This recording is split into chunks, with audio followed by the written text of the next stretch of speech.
Sorry, I forgot. Okay, so when the price move up, as you see, the yield moves down. Okay, so everything depends on the market and on the price at which you buy or sell the bond here on the secondary market, and the yield is deduced from that. Okay, okay, sorry. So now, but the problem is that no, I stop here. Okay, so for first question now, I give you 3 minutes, and you have a sheet of paper with you. Um, First question: what is the yield of the bond? Roughly the yield, roughly. Okay, just because if you want to compute the yield, you make by yourself the computation. Okay. Okay. So what is the yield of the second line? It's a bond 18 of October 24, expiration date, 3 years maturity. This bond is traded at around 102.47. Okay. What is the yield if you buy it? Okay. And then the opposite question: what is the price of the bond line 3? Okay. Maybe you begin by the second question because it's something. Oh, some people already, some of you answered. Good. I am very happy because now I don't finish to speak and oh, yes, professor, we know very well the yield is okay. So um, you are a lot, uh, not a lot, but some of you gives around 0.8% for the first question and 103.5 for the second question. Okay, uh, higher than 104. Okay, I read your answers. Okay, and I suppose you can read also with me. So we begin by the second question. What is the price? It's a zero coupon bond. Okay, so my methodology, I find it very easy to use. If the coupon, if the coupon of the 5 years bond was minus 0.7012 equal to the yield, the price of this bond would be 100.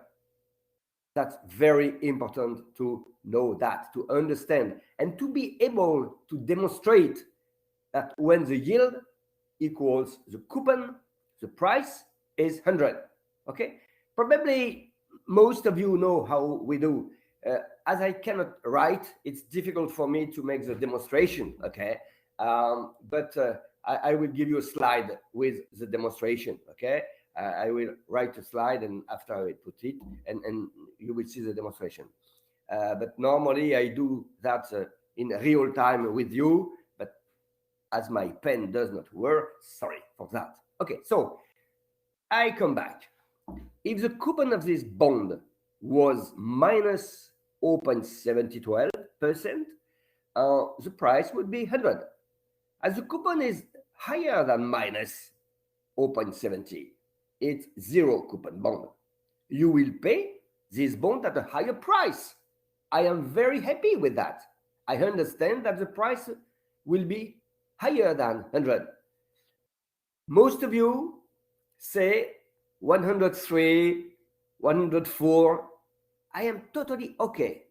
The idea is not to compute uh, uh, immediately the price because you have a computer which will give the price.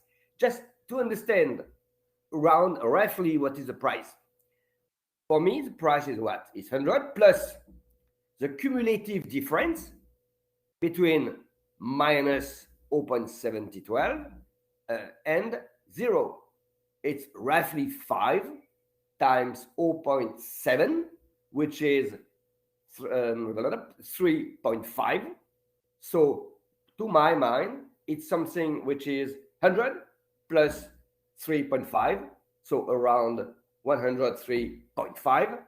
And as you discount this difference at a negative yield, my bet, I don't remember, my bet would be that the price is slightly higher than 103.5. TWE tells us 104. Maybe, to my mind, it's between 105 and 104, maybe slightly higher than 104. But the idea just to give the good answer you told me, 103, 103.5, 104, that's good answers. You don't need, okay, we look at the answer.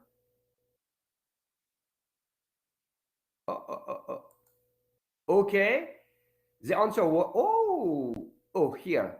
The answer was 103.71, exactly between 103.5 and 104.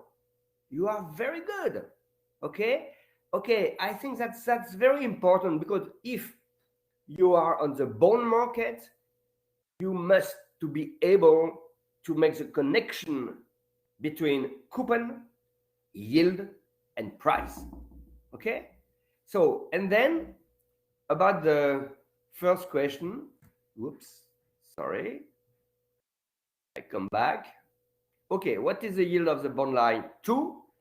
And it's the same thing. It's a 3-year maturity. Okay, most of you tell me around 0.8%. They are pretty good. Why? Because you have a difference in price of 2.45.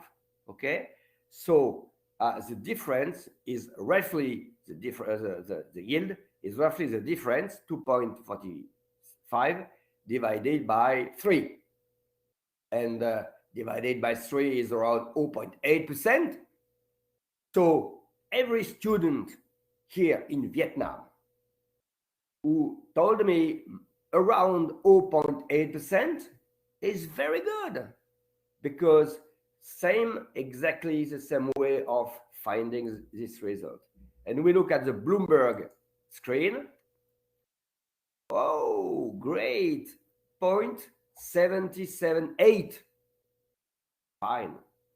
Price is slightly higher because discount rate is negative. Okay, it's 3 times that is around 2.33. So okay, that's very good. Okay, I am happy with that, and I assert that now you understood very well the connection coupon yield price. We did not see the sensitivity. What is important on the bond, the second part about bonds is analyzing the sensitivity. But as I have no pen, maybe I will write some slides, and after, before the end of this, not the session, but the course, we will speak again about sensitivity. Okay, let me ask you a second question, and I hope you answer by sending me a message or by speaking. You remember that I like if you speak. You hold a German zero coupon bond 7 years, yield minus 0.604%, and price 104.45. First question, do you think the price is correct?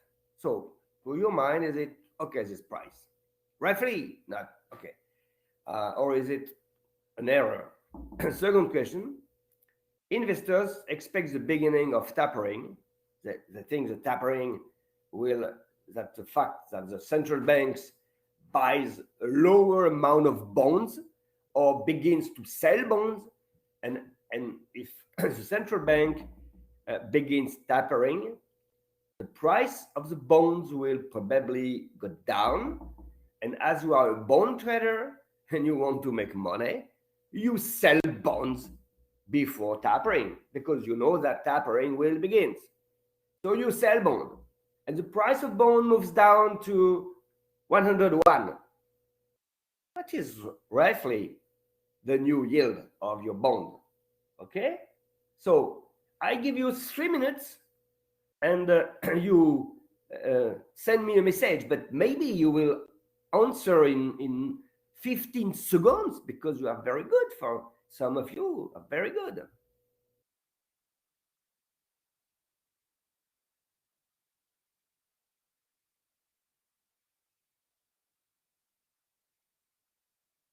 Okay, someone is writing, no, it should be 104.3. Okay, my question here was, is the price roughly good? Okay, but because okay, if you had a price of 110, the answer would be no, the price is not correct. Or if the price was 0.95, you would answer no, the price is not correct.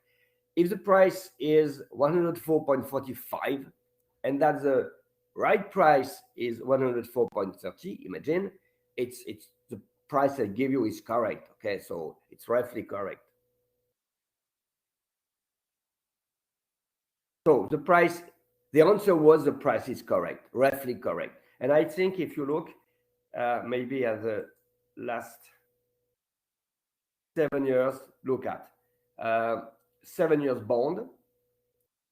It's slightly higher than 7 years because it's 15th of November. Okay, so it's a 7 years 0.2 maturity bond. Yield is minus 0.60, and the price, the good price is 104.46 or 44 if the bid price.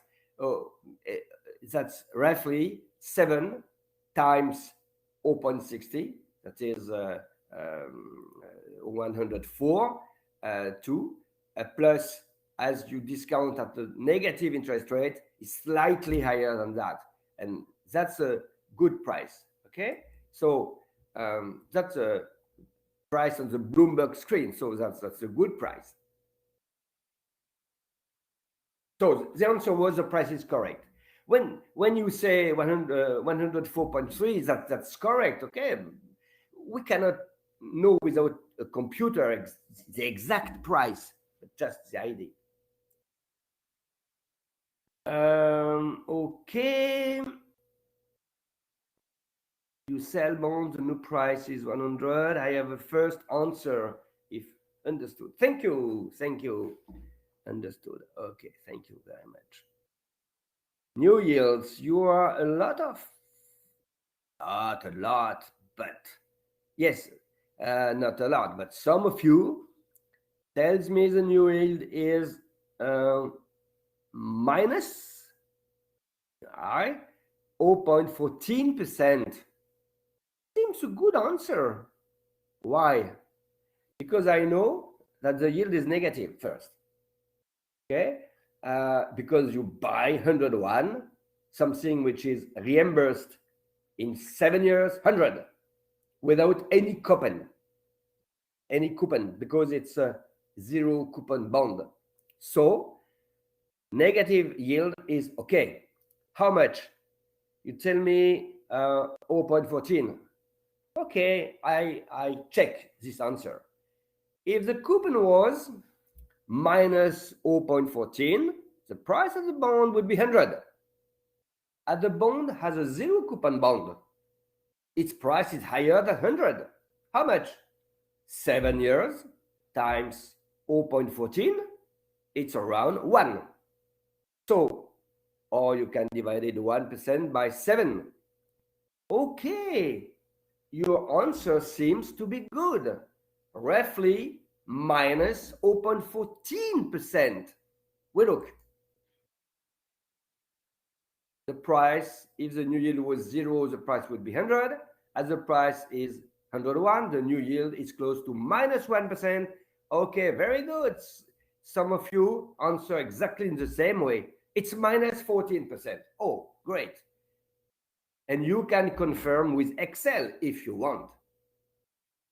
You have Excel with you, I suppose. You divided 100 by 1 minus 0.14% power 7. and you find, I did that for you, you find 198. Very good. Very good. Roughly 101. Okay? And it's just a rough computation because the maturity of the bond is not exactly 7. So if you are in a trading room, if you are a bond trader, you will get the exact maturity in number of days. Okay, but uh, what is very important is to understand things, to understand. After it's technique, okay, you push your button, the button of you on your computer, and you have the good result. But what is important is to understand and to see if your computer is good. Okay, so thank you for everyone. And now, oh, something different of what we saw, but I think it's important not to go into details, but to understand what is a yield curve because it's a name.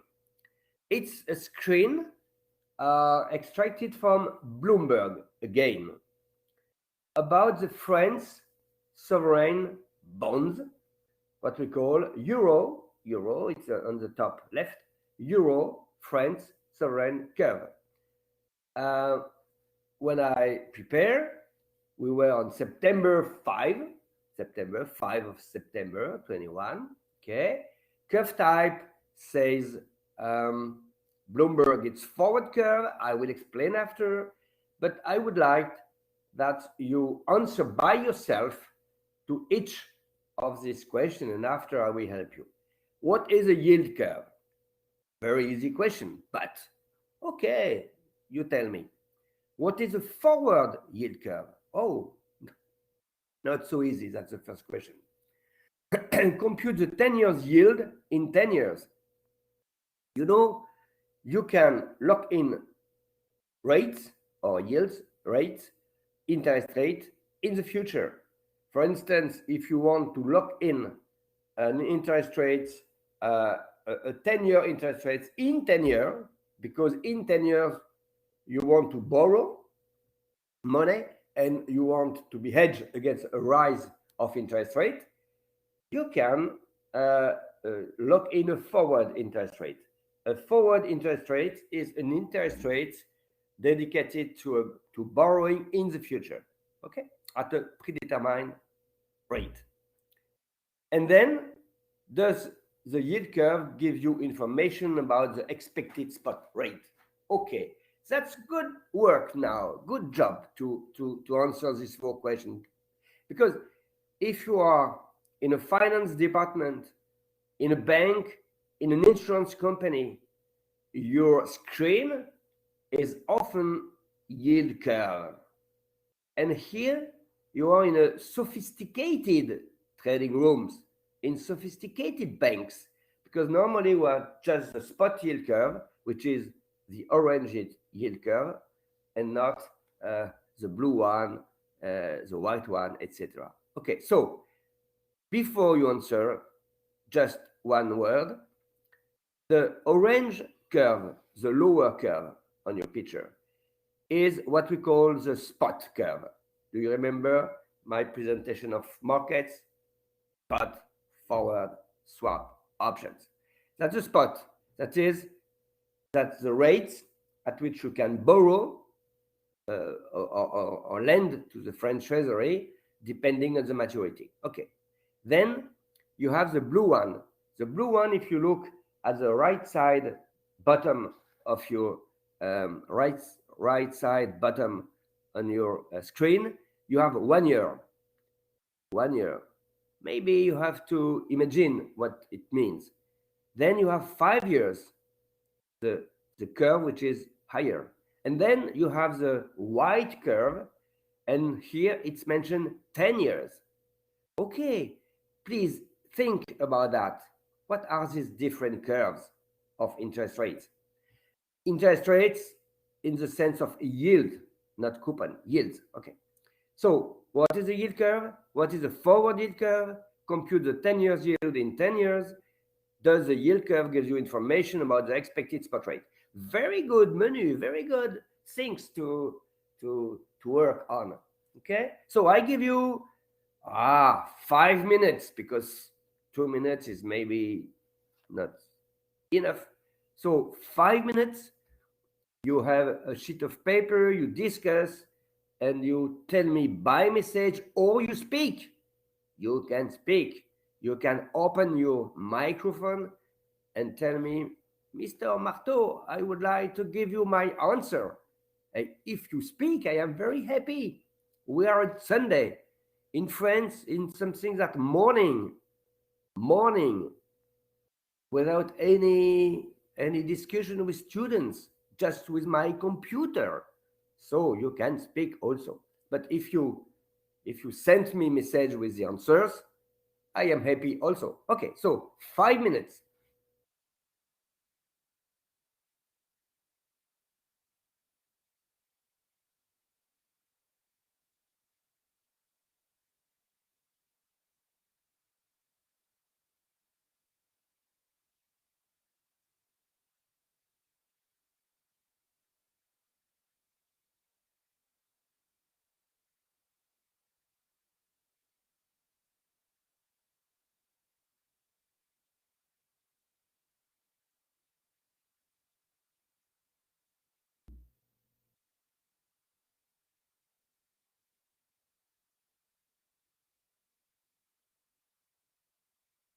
Okay, you can send me your message. I read your message. Maybe I let you answer and I don't answer to each question. I will answer after to all the questions. Okay, so you send me your message with someone is telling me the longer maturity bond will have the higher yield. I will, I will, yes, that's right, but we'll discuss about that after.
Okay, I have a lot of questions.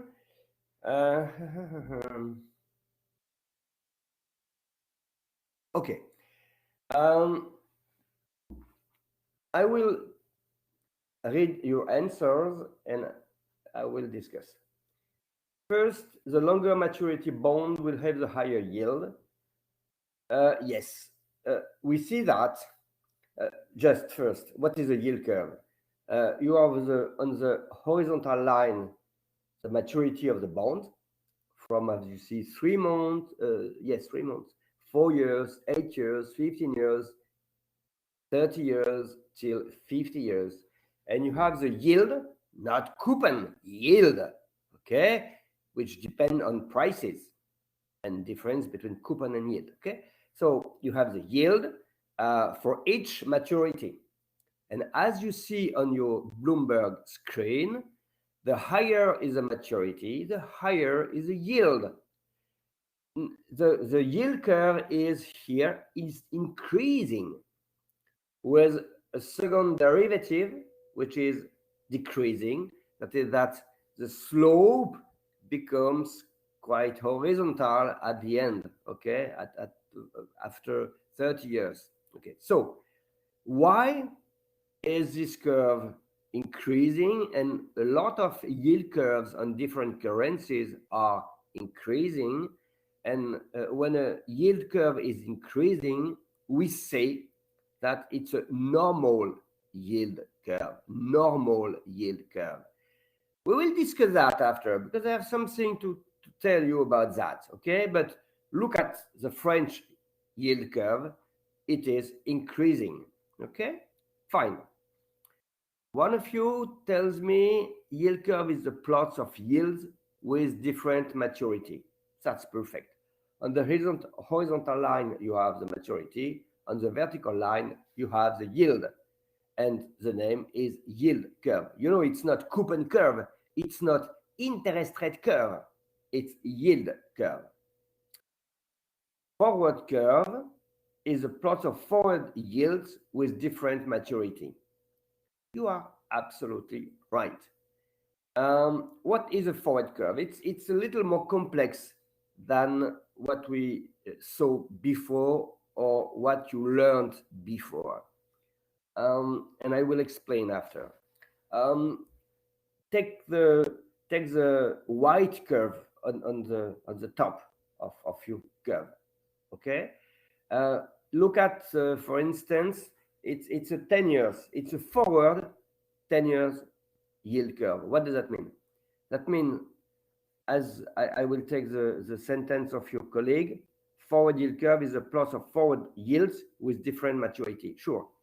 Look at, for instance, the 15 on the bottom, 15 years, and the white curve, 15 years, and the 10 years curve. What is this? The yield is around 1 point, I would say 20%. What is 1.20%? That's the forward 10 years. Sorry, the sorry, I I make again.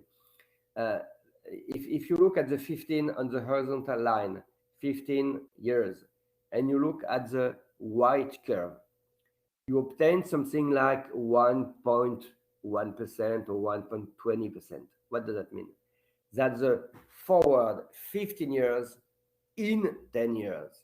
The forward 15 years maturity in 10 years. That is, if you want to borrow on a 15 years maturity in 10 years, and you are the treasury, it's around 1.20%.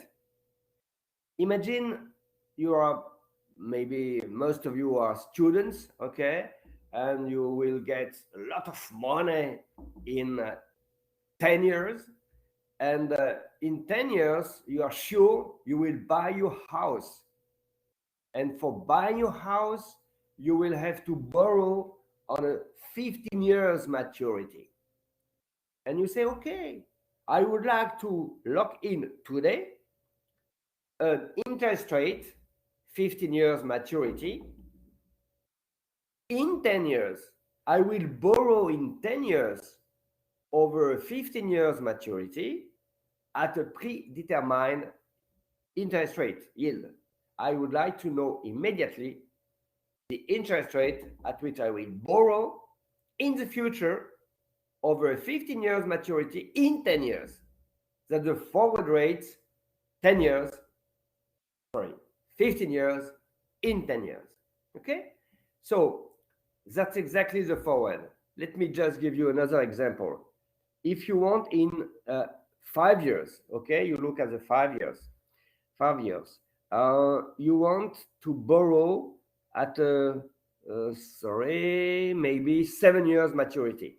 Okay, you want to borrow over 7 years maturity in 5 years.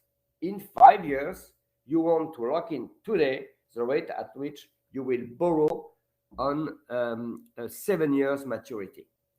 If you look at the forward yield curve, 5 years, okay, you know that the third curve when I go up, the third curve, 7 years, horizontal line, it's 7 years maturity. In 5 years, it's close to 0.5%. 0.5%. So you can today lock in a rate at which you will borrow in 5 years over 7 years maturity. It's around 0.5%. These curves are very, very important. Today, interest rates in the world are very low, close to zero, and for the treasury, even negative. Not for people. People, it's around zero, but for treasury is negative. For a company, the company is every time borrowing.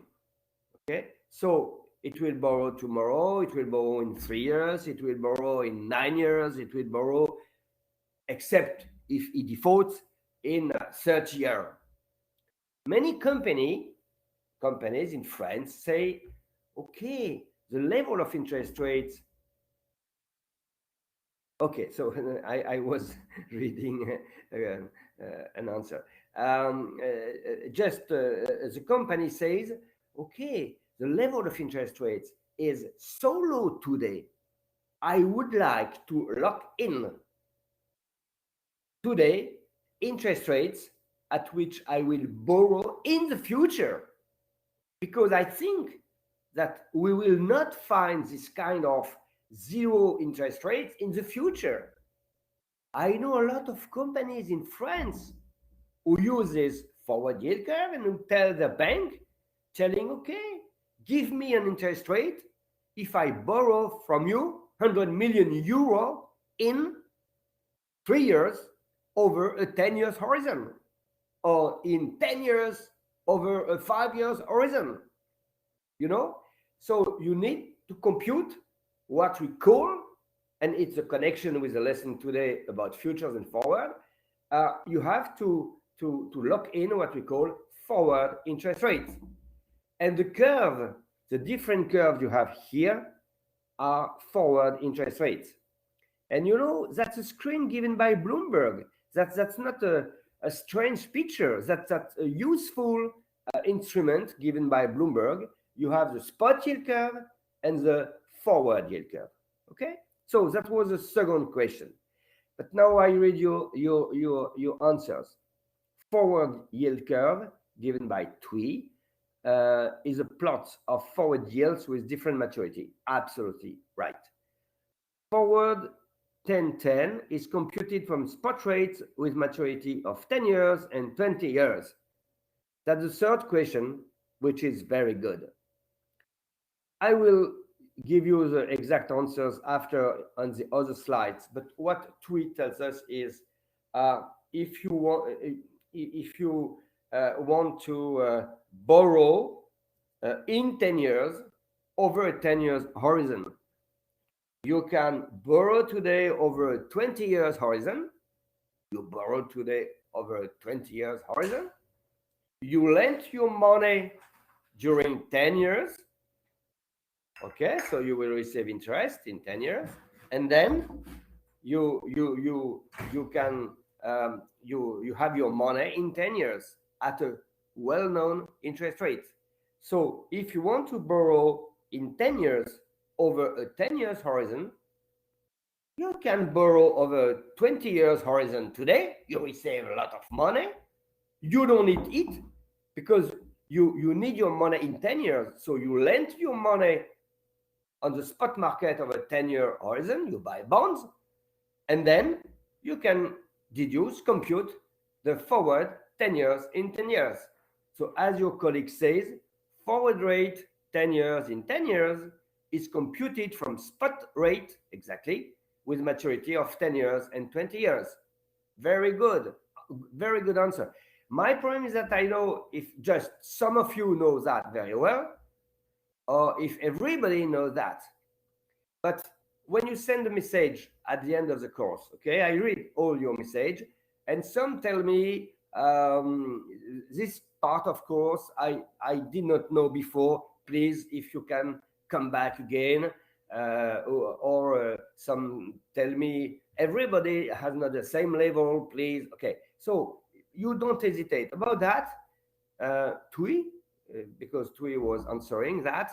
I know that Tui knows that very well, but my duty is that not only Tui, but all of you, 44 people, are so good and able to immediately say, okay, if I want to borrow in 10 years over a 10 years horizon, I can borrow today over 20 years horizon and lend uh, over a 10 years horizon. Does the yield curve give information about the expected spot rate? Yes, because I will discuss that after. If the forward rate is frequently considered as the expected spot rate. Okay, so what we can, when we look at the yield curve, what we say is that uh, the market thinks that the level of interest rates till 10 years will not move up a lot. You know, today, if I am the treasury, I borrow, look at 10 years, look at the orange spot curve, 10 years, okay, on the horizontal line. Today, the French treasury over 10 horizon issues bonds has a yield of negative minus around 20%, 0.20%, okay? It's an orange yield curve, 10 years spot. It's today the treasury issues bond, borrows at a minus 0.20% interest rate. If the treasury wants to lock in today a rate at which it will borrow in 10 years, if you look at the white curve, 10 years in 10 years, you have around 1%, 1.1%. So what does that mean? That means that traders, 25 years old traders in the trading rooms of the world think that the level of interest rates will stay at roughly around 1% till 10 years. Okay, that's very important, and that's the reason why many companies say, oh, I would like to lock in so low interest rates. Okay, so I would like to lock in today a rate, a forward rate at which I will borrow in 5 years, 10 years, 15 years. Okay, and myself, I would like to borrow to buy a house in 5 years. I can lock in today a rate, and if I look at the 5 years curve, and if I borrow over a 10 years horizon, okay, I look 10 years in 5 years, it's around 0.60%. Whoa, that's a very low interest rate.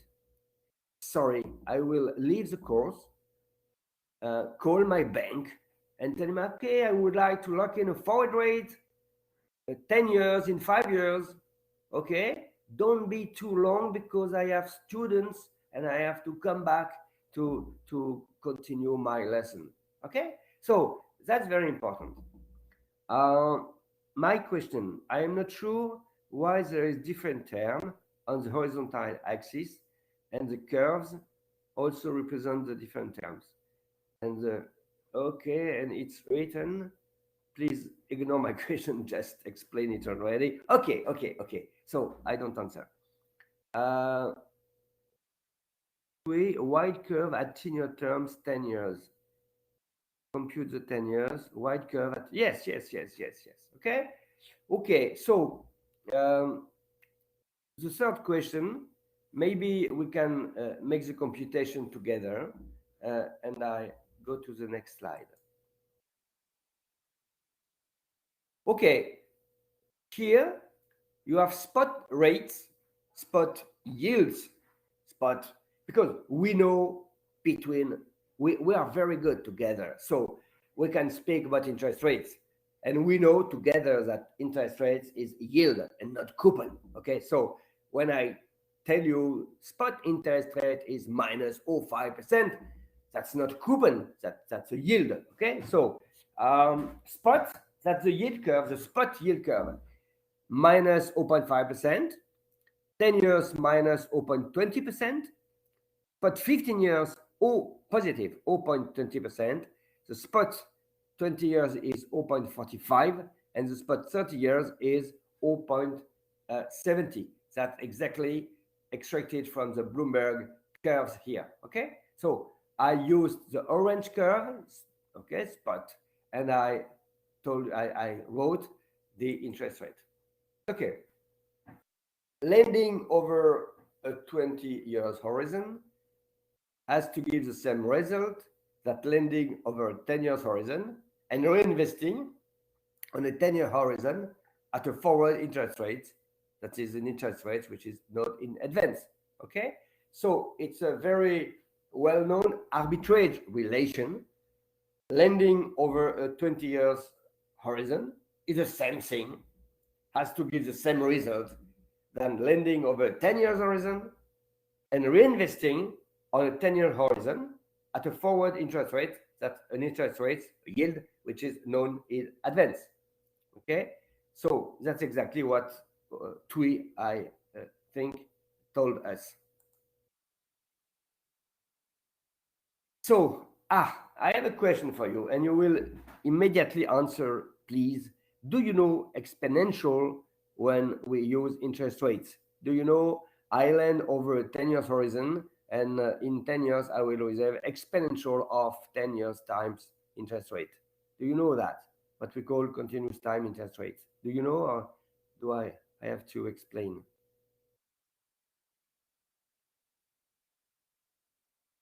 Some of you know, maybe, but did you learn that during your course?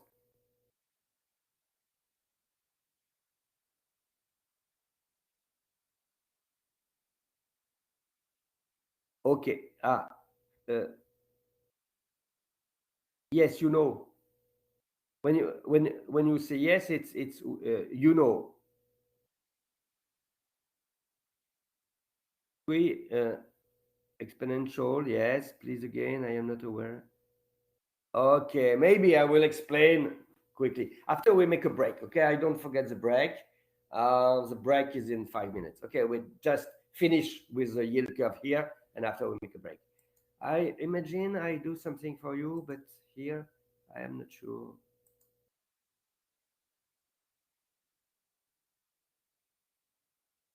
Okay, sorry, because I introduced a slide, but I don't know. Okay, tell me just one thing. When I okay, let me just. I try to do something. Okay, I will try to another method for writing. This one. Okay. Um. Oh, do you see when I type like that? Do you see when I say hello? Do you see hello?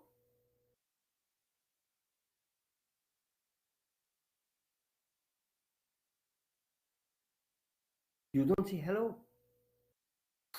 That's so strange. Okay, so that's, I cannot understand what happens. Okay, let me. Okay, okay. We will make some mathematics without. You can see. Oh, okay. You see, for instance, do you see one of you? It's, for instance, T. Oh, sorry, T. And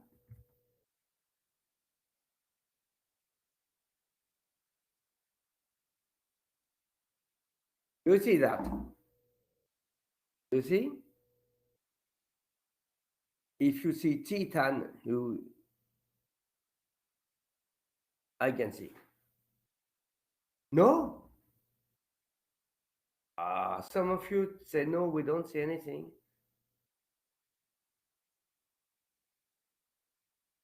What is strange is that some of you say I see. It's not only hello. For now. Okay. So I cannot understand. Professor? You can see Titan. Okay. So I think there is some lag between when I write and when you receive. So I can see now, Professor. me, I can see Tang Huyans and one of you QTS. Yeah, says but that I think it's a bit slow because yes, maybe the just a connection. few minutes. Sorry.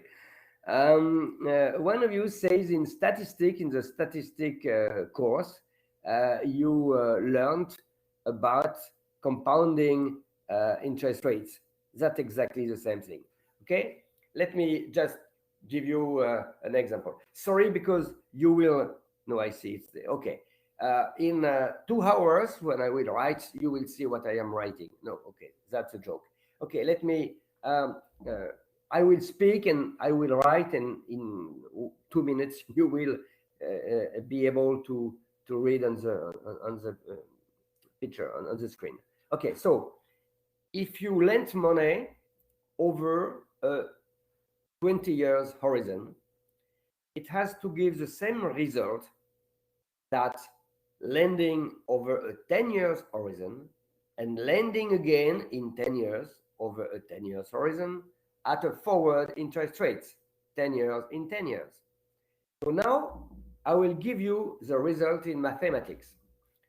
If you lend over a 20 years horizon with annual compounding, in 10 years, you will receive, okay, I write and you will, 1 plus interest rates, the yield over a 20 years horizon, yield 20 years, sorry, because I am writing at the same thing and it's difficult, okay, power 20,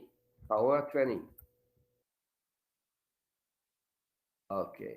So if you lend over a 20 years horizon, you will receive with annual compounding 1 plus yield, 20 years yield, power 20. This result has to be, okay, I stop. This result has to be equal to lending over 10 years horizon, and you will receive 1 plus 10-year yields power 10 times 1 plus forward interest rates power 10. Okay. Now, if you compound on a continuous time basis, I hope you know that, because really it's very important in the best investment banks in the world. All the traders, the 25 years old traders, who are very good, use continuous time interest rates. And they say, instead of writing 1 plus yield over a 20-year horizon power 20, okay, they write on a compound time basis exponential of 20 times the continuous time interest rate. Okay, and I will try to, if you look at my screen, exponential on the right side, exponential of Okay, sorry, because it's not plus. Exponential of 20 times 0.3%, which is the 20 years interest rates, if you look at. Oh no. Okay, I am wrong here. Okay, maybe, okay, it's wrong. Sorry for that. Okay, I will do that after, but okay, let me. Okay, so we stop here because I think my writing is wrong here. Okay, I will correct after. Okay, so what is important for you is just to know what is a spot curve, yield curve, and a forward yield curve, and to be able to compute a forward interest rate from spot interest rates, and that lending over a 20 years horizon is same thing that lending over a 10 years horizon, and then lending over a 10-year horizon at a forward interest rate. And you can deduce a 10 years forward interest rate from the 20 years spot rate and 10 years spot rate. Okay, so I will correct that, and because it's so difficult without the opportunity of writing. And we stop here, we make the break 15 minutes, not in order to stop early because it's Sunday. Okay, so we can give you a small gift, okay, because it's Sunday. So 15 minutes break. I changed my slide here, and we continue after. Okay. So see you in 15 minutes.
Okay, I think we can begin now and stop not too late, because I know that in Vietnam and in France we are on Sunday, not the same hour but the same day.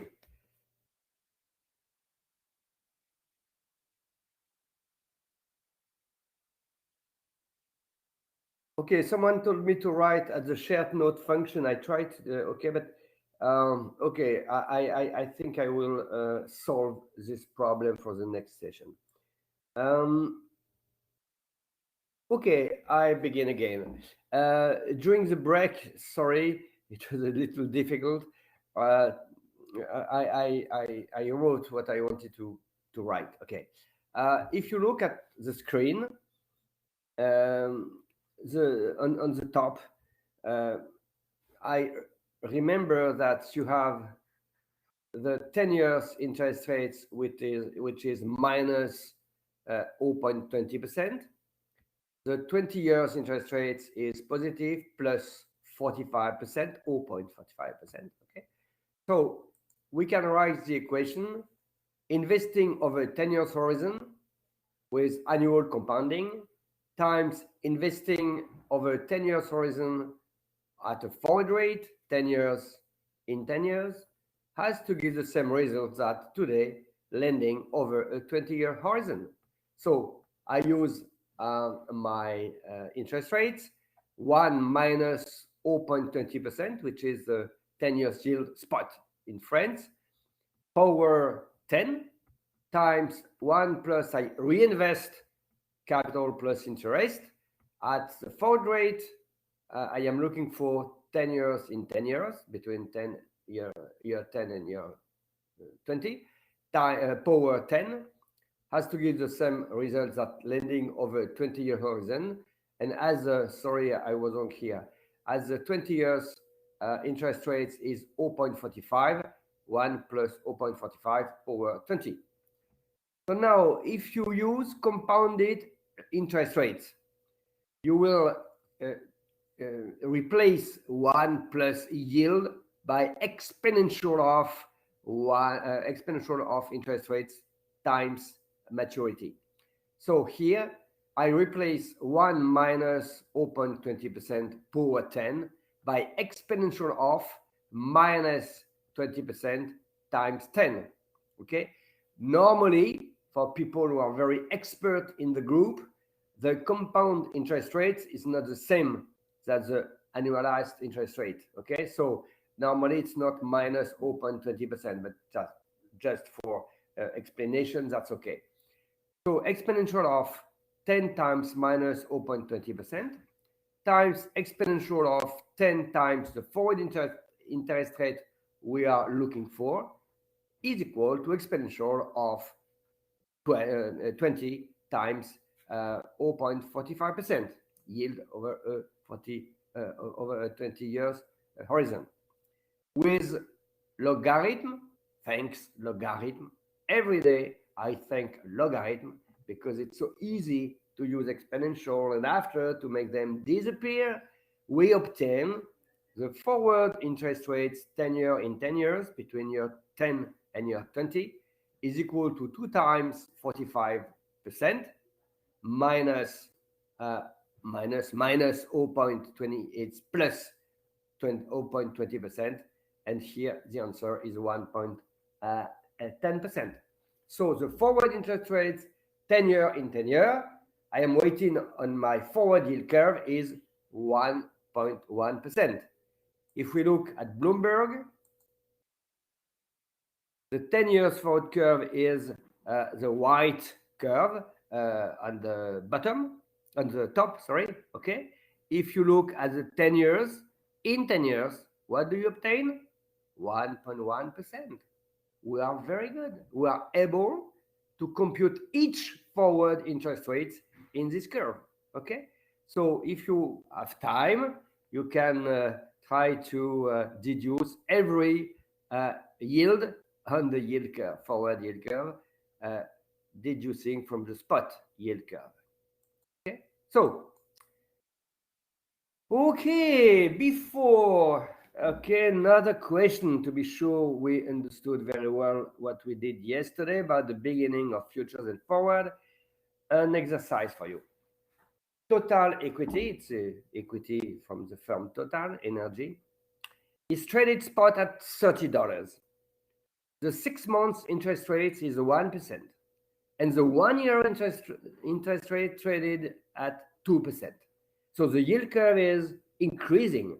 6 months 1%, 1 year 2%.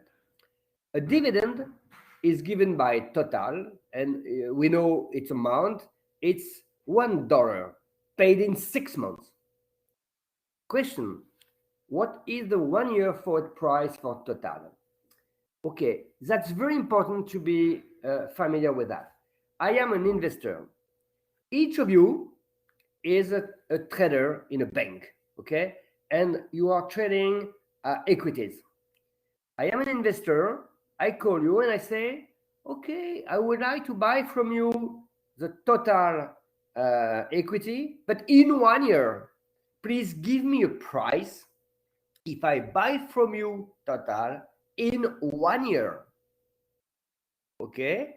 And I ask you, give me a price, a forward price, 1 year Total.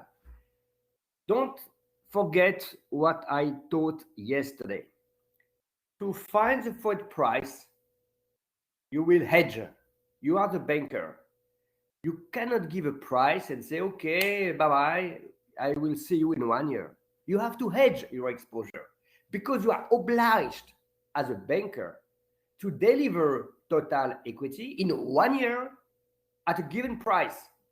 So imagine you give me a price of, I don't know, $40.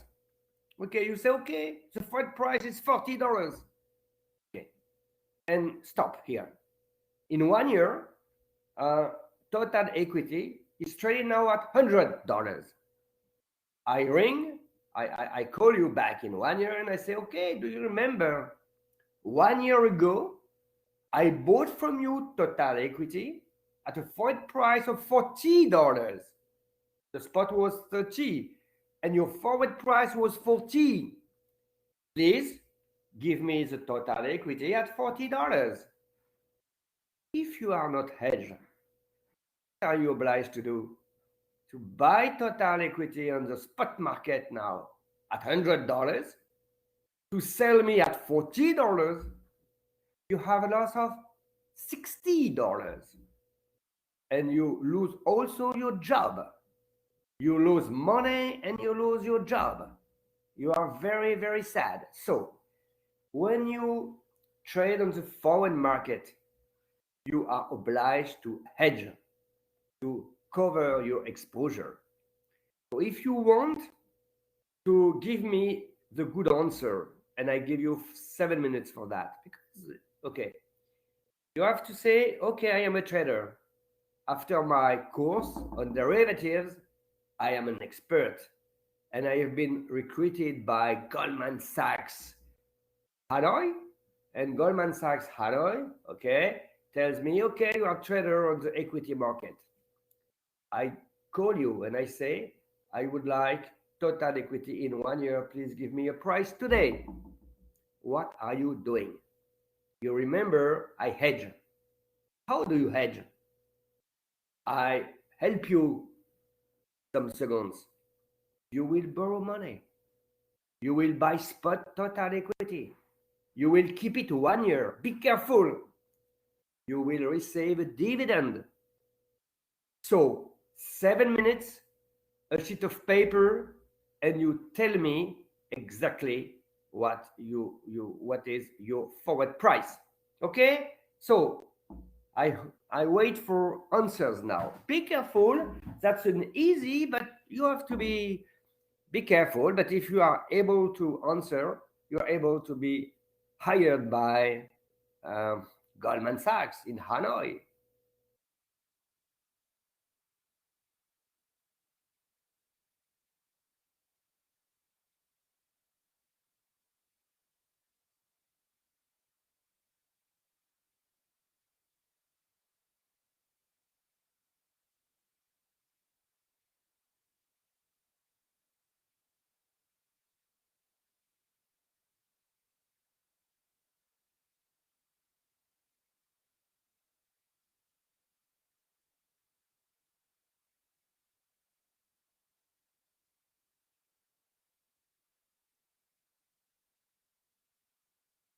Okay, you can look, you have the first answer.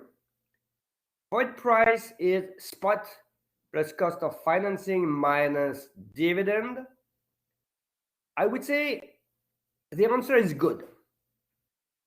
From a theoretical point of view, the void price is spot price plus cost of financing minus dividend because you will hedge.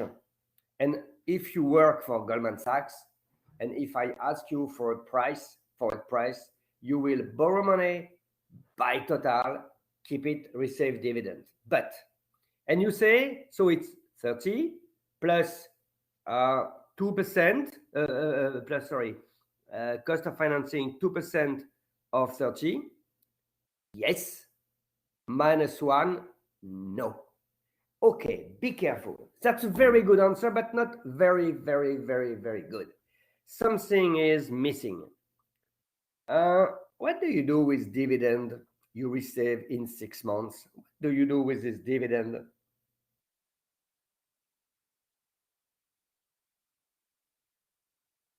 Oh, very well. You reinvest the dividend. Absolutely. Oh, great. At which interest rate? At which interest rates? In your formula, you did not reinvest. You say the price is 30 plus interest rates, 30 times 2% over a 1 year horizon. You are right. Minus 1. That's the dividend you receive in 6 months. But as you told me 1 minute ago, you will reinvest your dividend.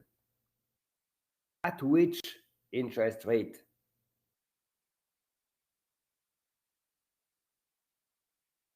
At the 6 months, be careful, be careful.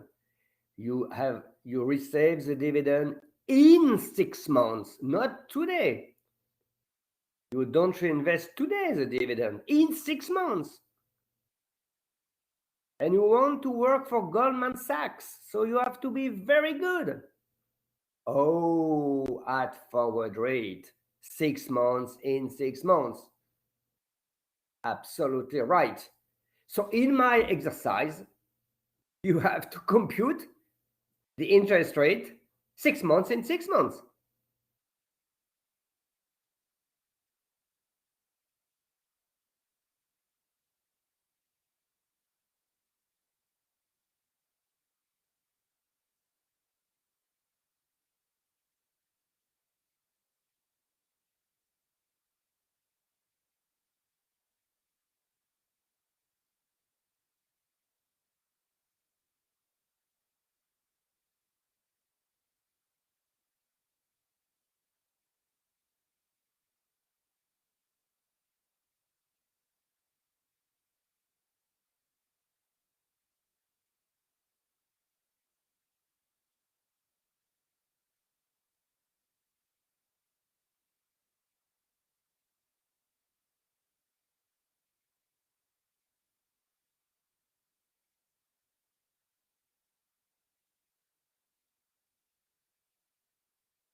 What is the forward rate, sorry?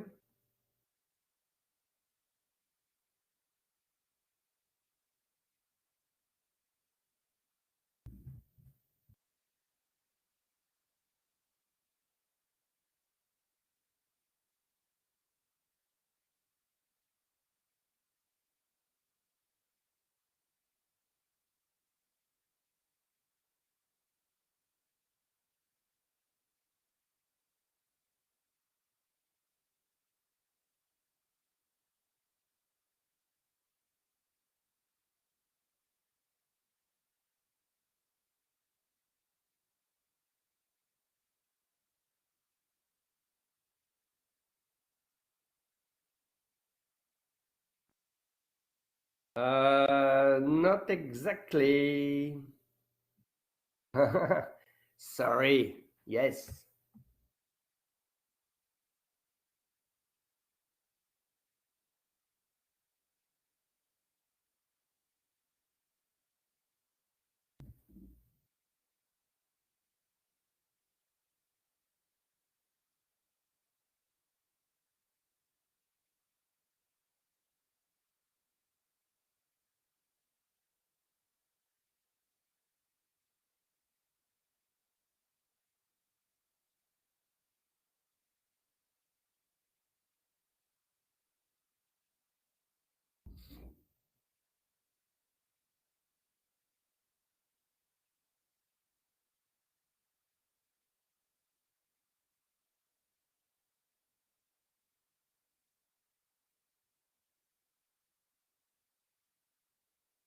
So,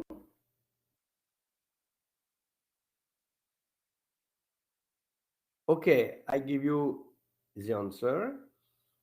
For hedging your exposure, you have to borrow over a 1 year horizon $30 for buying spot total.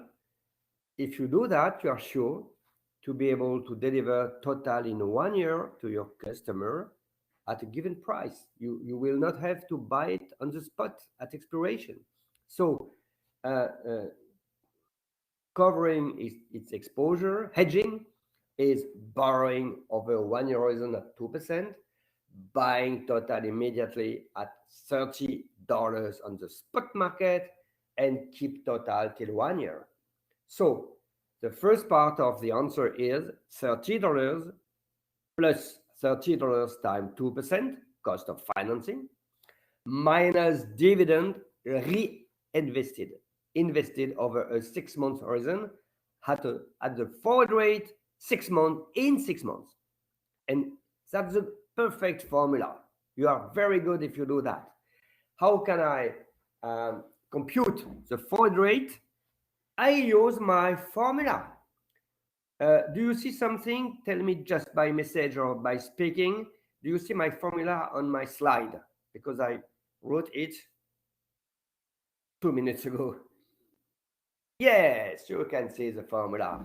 Okay, lending over a 6 months horizon, exponential of 0.5 times 1%, because 1% is a 6 months interest rate. Reinvesting over a 6 months horizon at the forward rate, exponential of 0.5, it's 6 months, time forward rate, has to be equal to lending over a 1 year horizon, exponential of 2%. Thank you, logarithm. Thank you, logarithm. So f equal 4% minus 1%, it is 3%. So the good answer was 30 plus 30 times 2% minus $1 dividend times exponential of 0.5, because it's 6 months, times 3%. Okay? That's very good. We cannot ask better things like that. You know, it's a small exercise, pricing a forward rate, a forward price for an equity. You use spot, you use for buying the equity, you use the money market because you borrow over a 1 year horizon, you use the forward interest rate because you reinvest your dividend at the forward interest rate, and you're able to give the good price. Okay? And we use exponential continuous time interest rate, which is very good in the finance area to be able to use exponential, because as you look, it's very easy, because with logarithm, it's just subtraction or addition. Okay, it's 2 times 2% minus 1% is 3%, which is normal. Lending over a 6 months horizon at 1, then lending over a 6 months horizon at 3 is exactly the same thing that lending at 2% over a 1 year. 1% and 3% is equal to lending at 2%. Okay, so we understand that very well. Okay, have you some questions about that, about this exercise? No question? Okay, if there is no question. Okay, now we begin. We not really begin, because when we make the exercises, we make also lessons at the same time. The lesson is futures and forward, and I will make a lesson about, not today, but about 4 assets: commodities, equities, currencies, interest rates. About commodities, a cake producer, maybe it's tea time, no? I don't know exactly. In Vietnam, it's something like 5 No. Okay. Something like 3.5. No. Half half past 3, I think it's it. Okay. So it's close to tea time. And you, with your tea, I suppose you like cakes. Okay. I understand very well. You can send me Vietnamese cakes if you want, because I love Vietnamese cakes. And a cake producer wants to hedge its exposure because it produces cakes every day, every week, by buying forward 1,000 tons wheat in 3 months. Okay, we understand that very well because you will produce cakes. You will need wheat for your flour, okay, for producing your cakes. And as you will buy in 3 months 1,000 tons wheat, you want to lock in today the price at which you will buy your wheat.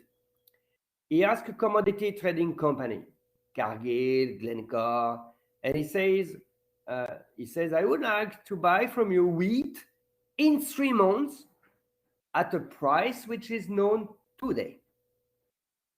He has a commodity. Market data are here. Wheat spot is $30 per ton.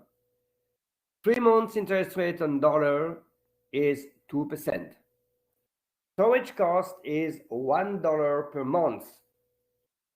3 minutes, because now you are quite expert. What is the 3 months forward price? I wait for answers quickly.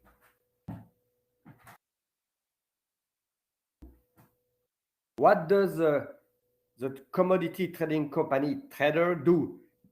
He will hedge. How can you hedge this exposure when you are a trader?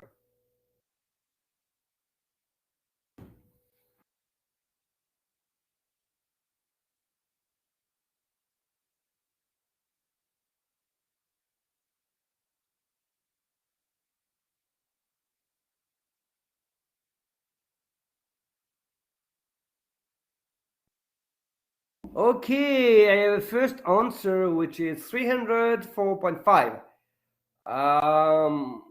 Maybe. Okay, can you just explain to everyone how you obtain this answer?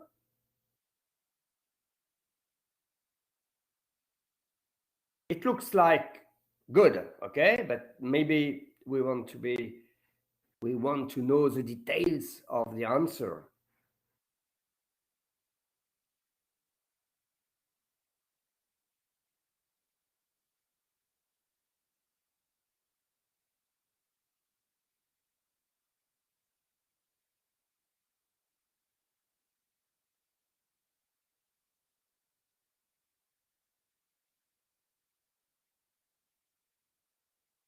Okay, interest is exponential of 0.25 because it's 3 months times 2% equals roughly 1.5. I totally agree. So, okay, the answer given by TWI is again perfect. What does a trader do?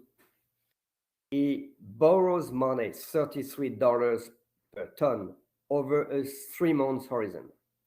He buys wheat physically, spot, at $300 per ton.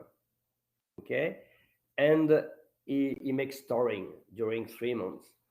The cost of storing is $1 per month. So the price, the forward price, is spot price plus cost of financing, which is $1.5, because it's 2% divided by 4, because it's 3 months, okay, which is $1.5, plus $3 storage cost. It's $4.5 cost of carry, what we call cost of carry.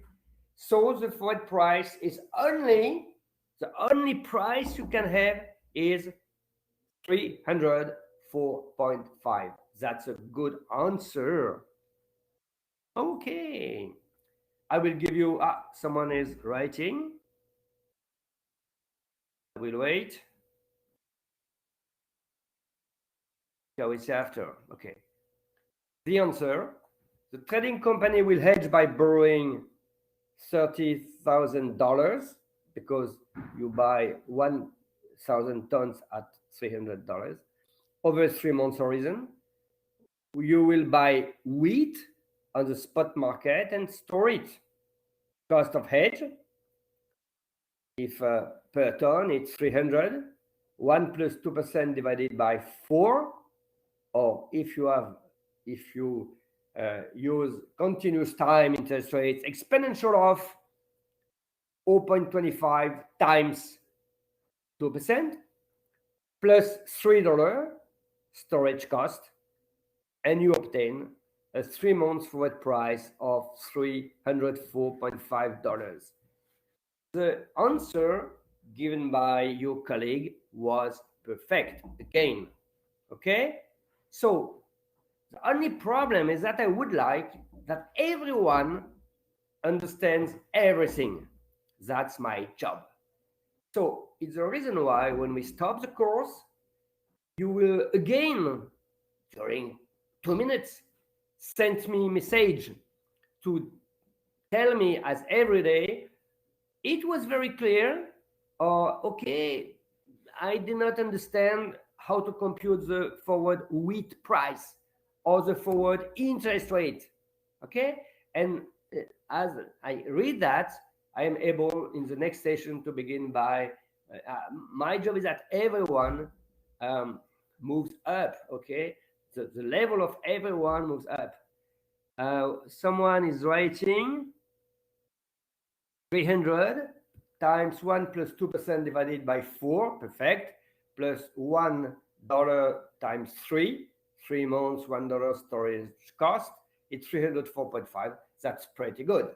Okay, so don't hesitate. Okay, some of you know some things better because okay, it has many explanations. Some others maybe have a lower level in this kind of area. So don't hesitate to tell me, I did not understand this part of the course, or I understood everything and you are too slow. Please go quicker. Please go deeper, because it's too easy what you are doing. Maybe it's too easy. If it's too easy for everyone, I will go immediately to more complex things. Okay? If it's difficult, you tell me. If it's the good level, you tell me. Imagine the 3 month futures price is traded not at 304.5, but at $320. You tell me, but why? We don't know. Okay? We have computed the theoretical price. Theoretically, the wheat price forward 3 months has to be 304.5. But imagine on the market, people speculate and think that the wheat price will move up. A lot of people buy wheat, and immediately the wheat price, the future 3 months wheat price, moves up to 320. That's possible. I will show you. Probably, I'm not sure I have here, but in the next session, that's on the futures commodity futures market, and especially on the wheat market, that 90%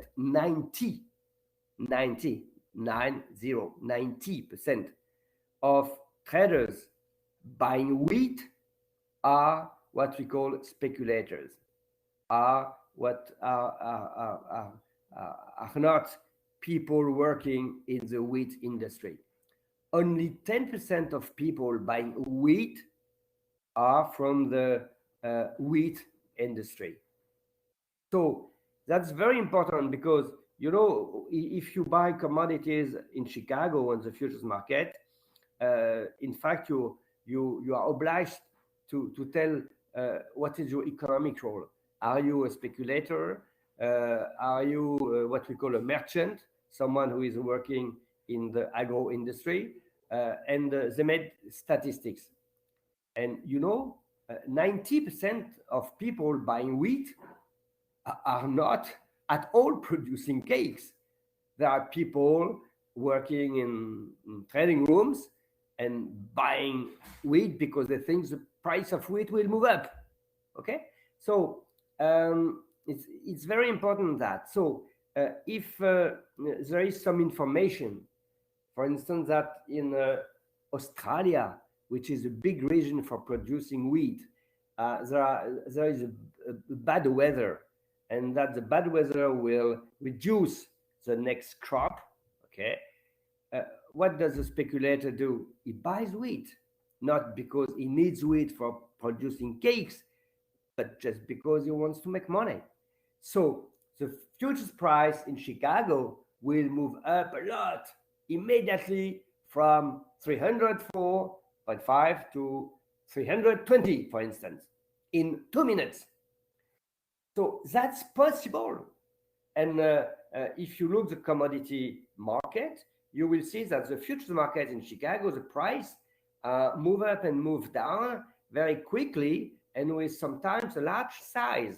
Okay, so it's possible that the futures price at a moment is very different from the theoretical price, spot plus carry.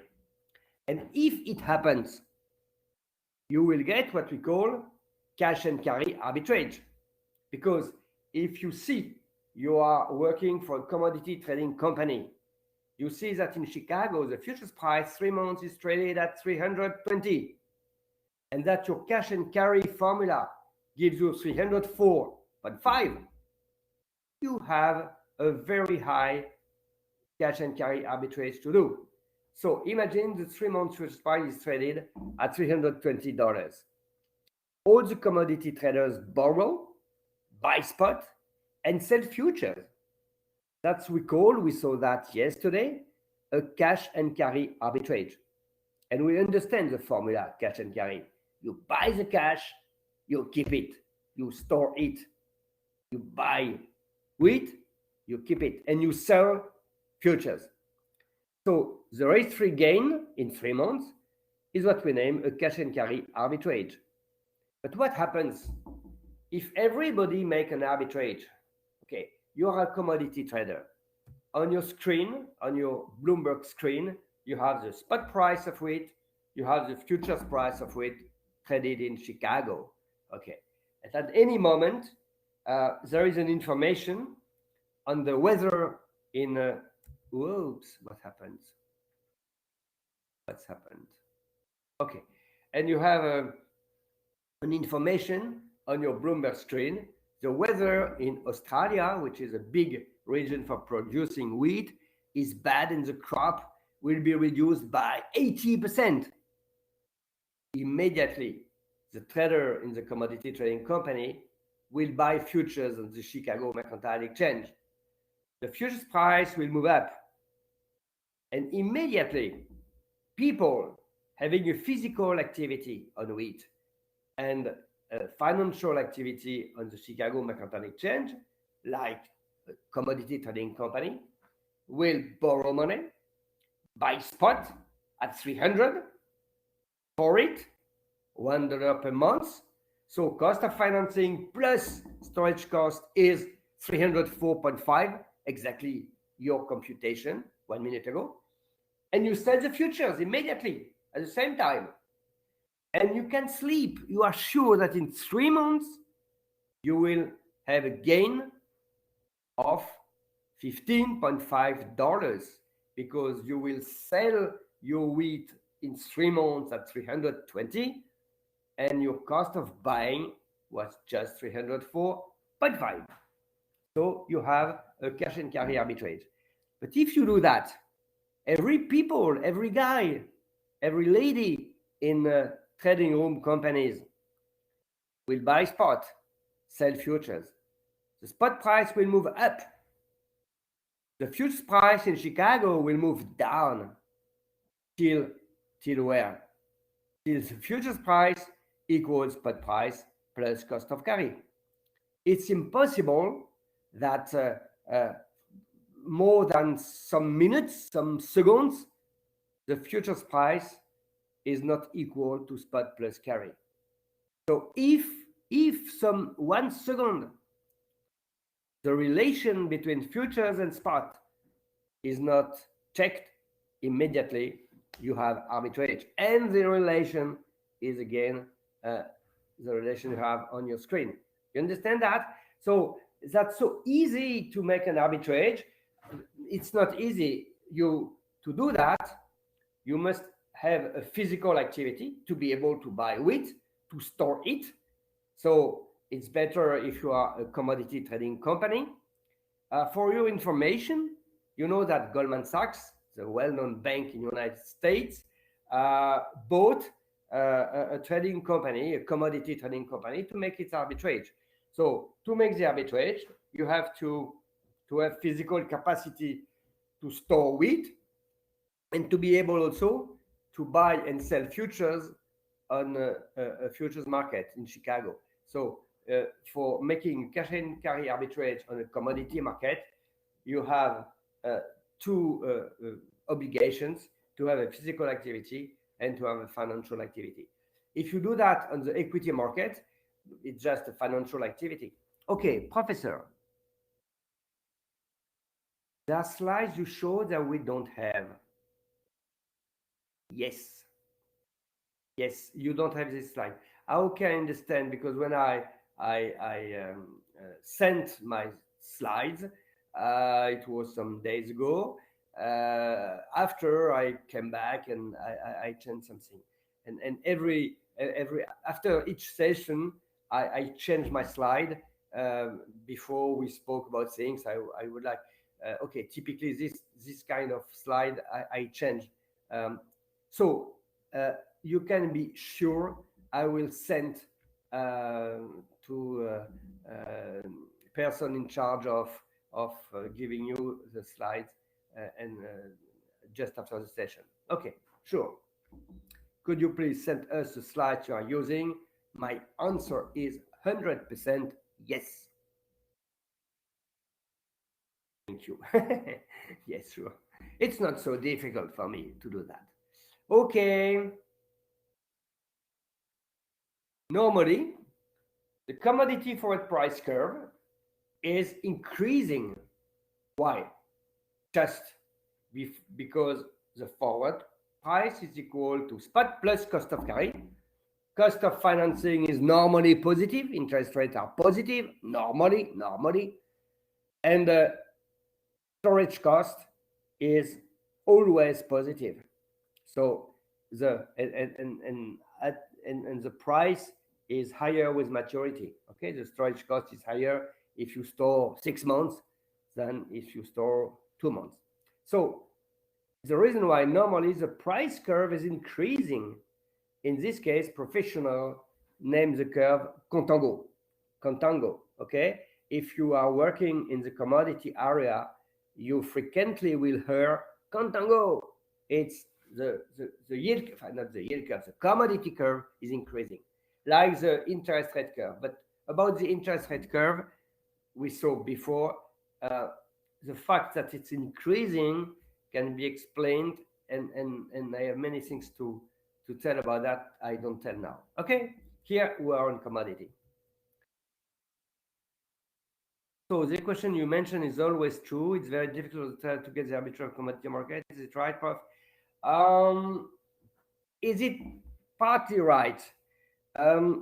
Why? Because in fact, you have two markets on commodities. You have the physical market on which you can buy and sell spot.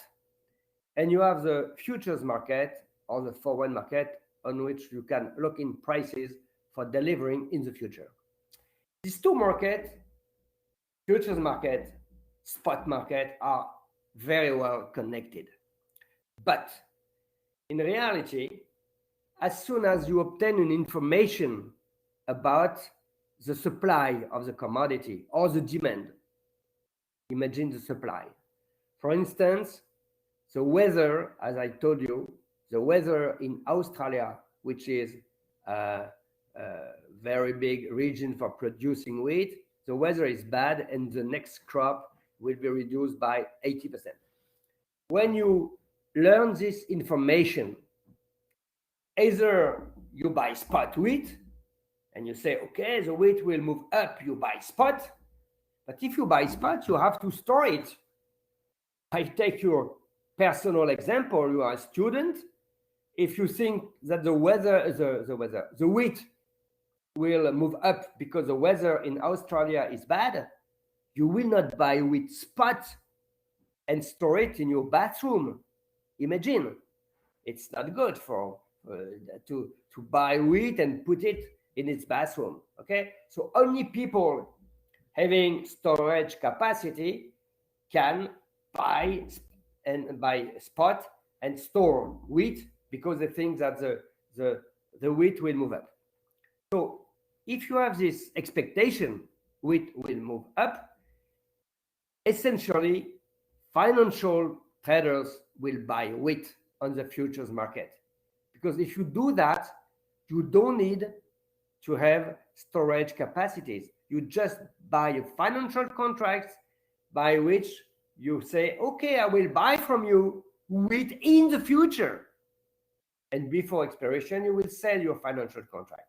So you will never get wheat in your bathroom. Okay? So as soon as you receive an information on the market, for instance, a weather information, and if you think that the wheat price will move up, few people buy spot and store, because for buying spot and store, you need storage capacity.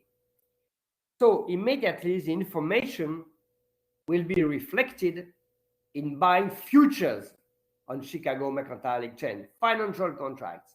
Just, okay, I will buy from you wheat in 3 months, but without any physical exchange of wheat, just a paper. So what happens? When you receive the information, the futures price move up more than the spot price, because financial traders buy futures on Chicago and not spot wheat. Okay, so what happens? The futures price in Chicago moves up, and then, only then, in a second step, people having storage capacity, that's for instance commodity trading company, say, oh, the futures price has moved up, but 15 seconds after, they buy spot and sell futures. Okay, so the arbitrage exists because the futures price reacts normally just before the spot, because it's so easy. Okay, you, I don't know, but you as a student, you can buy futures in Chicago. If you think the wheat price will move up, you can buy. You just have to pay an initial margin, etc. But you can buy. It's a financial contract. You don't need any storage capacity. So what happens? If everybody thinks that the wheat price will move up, trader will buy futures in Chicago and not spot. But after, in the second step, 15 seconds after, the spot will move up. So what happens? You have arbitrage, cash and carry arbitrage during some seconds, some minutes, and after the equation is true. Okay? But sometimes during 1 minute, the equation is not true. But cash and carry arbitrage assumes that you are able to buy spot and sell futures. And few people can buy spot, because if you buy spot, you have to store. One of the problems of the commodity market is storage. Okay? So if you think as a student that the wheat price will move up, I suppose you will buy futures in Chicago, not buy spot, store the wheat in your bathroom, and when someone is coming at home, you will say, oh, what have you in your bathroom? Nothing, I'm speculating. on the wheat because I think the wheat will move up because the crop in Australia will be bad. So I bought on the spot markets 1 ton of wheat. You will find it in my bathroom, in my dining room. No, you will buy a futures. So the two prices, spot and futures, don't move exactly from a parallel shift, not exactly at the same time. But people working in trading commodity companies, that's their job to look at the spot and the futures. Okay, can you tell me if you understood what I say?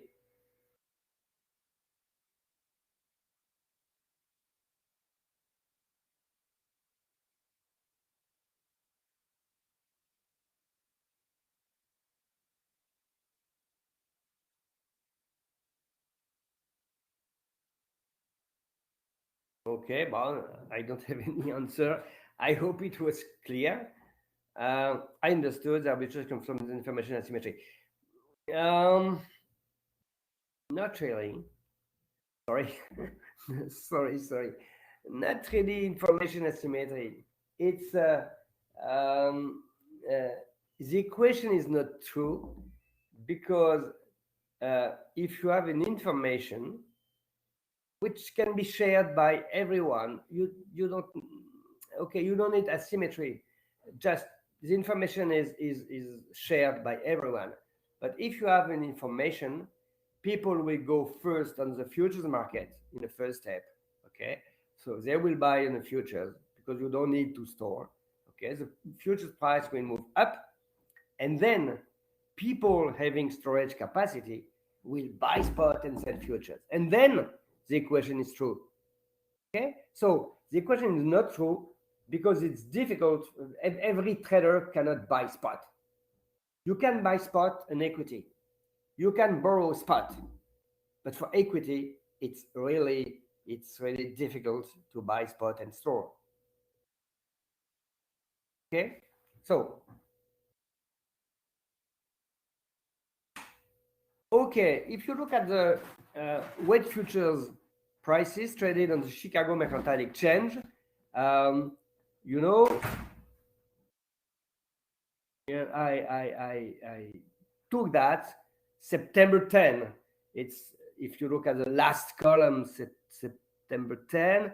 That is that, as I told you, I changed slightly my presentation depending on what we do during the course and okay, so it's the reason why you don't have exactly the same document. It's 95% the same, but sometimes it's slightly different, and I will send you that. Okay, so if here you have again a screen which gives you the prices for wheat. Okay, so that's what the commodity trader has on its screen. Okay, so on the left column you have the expiration date for buying futures or selling. September, it's the end of September. December, March, May. Okay, so you can buy or sell wheat on the futures market at this expiration date. Okay, so if you want to be hedged against a rise of wheat in May 2022, 2022, you can buy it. Okay, so if you look at the prices now, it's a fourth column, last price. Okay, it's in cents, so $6.73, $6.88, $6 March 98, I believe. May 704. What does that mean? I have a question for you. Why are the prices on the Chicago Mercantile Exchange higher with maturity? I think the answer is very, very easy. Why is the price higher with maturity?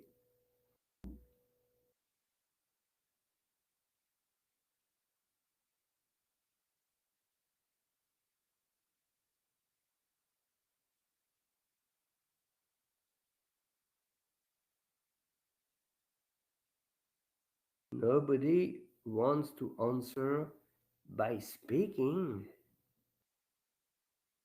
Longer period comes with higher interest. Yes, sure. If you look at the answer which has just been given, longer period comes with higher interest rates plus storage cost. Yeah, sure. And okay, that's we cannot say more than that. That's perfect. Okay. So if you understood that futures is spot plus cost of carry, normally the higher is the maturity, the longer is the maturity, the higher is the price. And you can, if you want, deduce the cost of storage because you have here all the data for doing that. Okay. Prior settle, it's what we call settlement price. I will ask you after if you know something about the way how the futures market are functioning. Do you know initial margin? Do you know margin calls? Do you know settlement price? You tell me just yes or no about initial margin. Okay, I will make something. Okay. Do you know? You have to answer. Do you know? No, I don't know about margin call. Initial margin, margin calls, settlement price, and the futures market. Okay. And you say, no. You say yes or no. Okay. Can begin. Okay.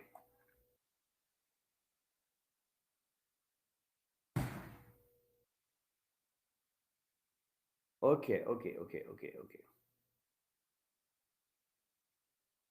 Okay, only 14 people are answering. Maybe the others are taking tea, drinking tea. Okay, so globally, the answer is no. Okay, so as I hope we stop not too late, I will not explain now, and I probably know now also how I can test writing, and I need to write, so I will wait the next session to explain how do the futures market function. Okay, sometimes the forward rate commodity curve is what we call inverted. In this case, we say the market is on backwardation. For instance, the 3-month futures price, imagine, is traded at $290 and the theoretical price is 304.5. What could do commodity traders? Please answer before I give you the answer. You have to answer before.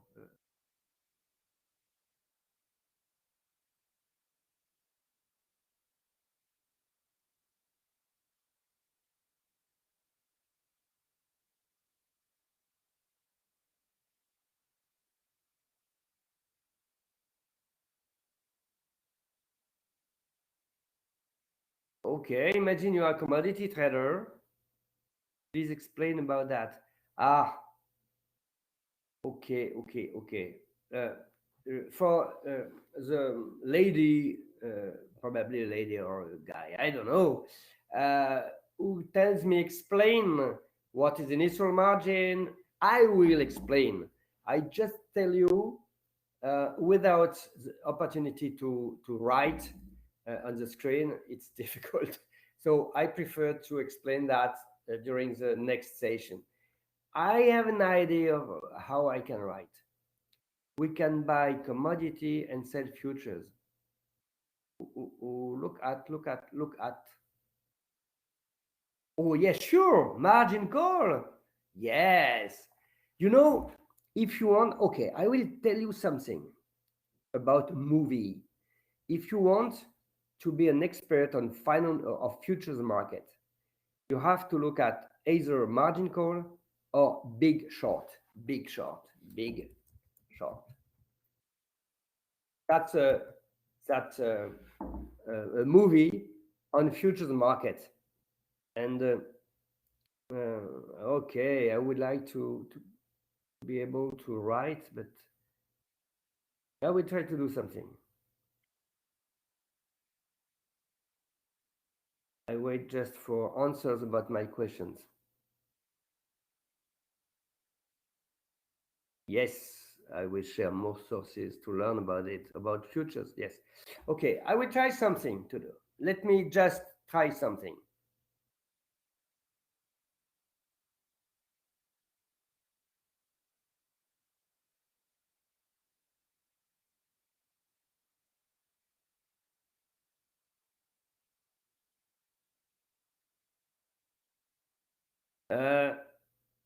Do you see something on the screen, and can you just answer by speaking, because I don't see with that, I don't see your message.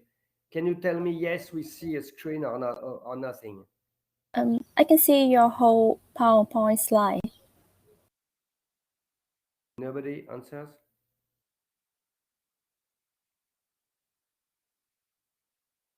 So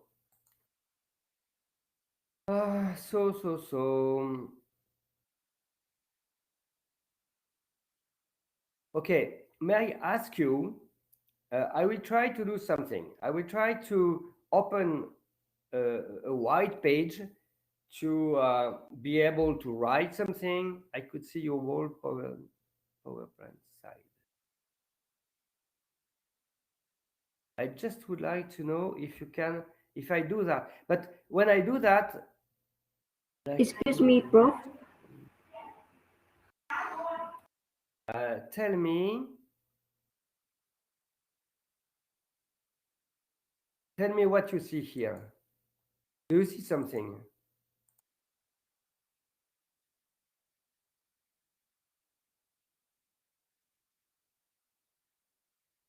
Do you see something here? What do you see? Okay. Hello, sir. Okay. Hello. Let me just.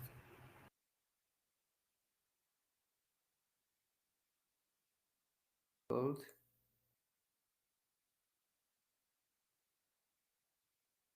Whoa.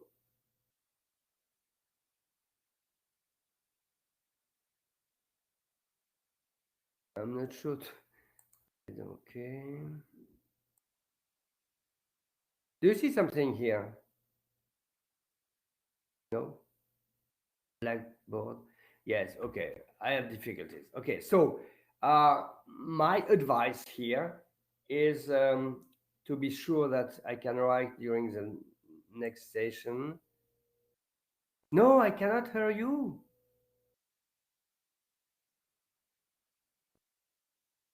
Yes. I cannot hear you. I don't hear anyone. It's the reason why I tell you, can you speak with me? But I don't hear nothing.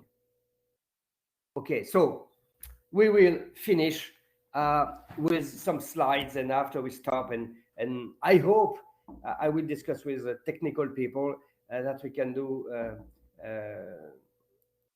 That's so strange that I cannot hear you. That's so strange. Okay, so you hear me, because if I don't hear you, and if you don't hear me, you hear me. Yeah, okay, fine. Okay, again. You hear me very well. That's okay. Okay, let me. Coming back to futures market. The futures or forward commodity curve is inverted. That is that the longer the maturity, the lower is the price. That's so strange. It seems to be strange because normally, as the cost of carry is positive and increasing with maturity, the futures price have to be higher with maturity. But imagine that the curve is inverted. You are a trader.